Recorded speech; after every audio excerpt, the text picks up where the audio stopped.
لوگوں کا حساب اعمال کا وقت نزدیک آ پہنچا ہے اور وہ غفلت میں پڑے اس سے منہ پھیر رہے ہیں۔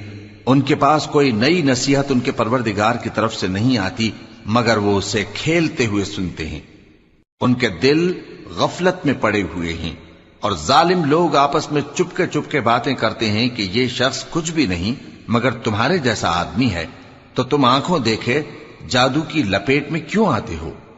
پیغمبر صلی اللہ علیہ وآلہ وسلم نے کہا کہ جو بات آسمان اور زمین میں کہی جاتی ہے میرا پروردگار اسے جانتا ہے اور وہ سننے والا ہے، جاننے والا ہے۔ بلکہ ظالم کہنے لگے کہ یہ قرآن پریشان باتیں ہیں جو خواب میں دیکھ لی ہیں، نہیں بلکہ اس نے اس کو اپنی طرف سے بنا لیا ہے، نہیں بلکہ یہ ایک شاعر ہے۔ تو جیسے پہلے پیغمبر نشانیاں دے کر بھیجے گئے تھے اسی طرح یہ بھی ہمارے پاس کوئی نشانی لائے۔ ان سے پہلے جن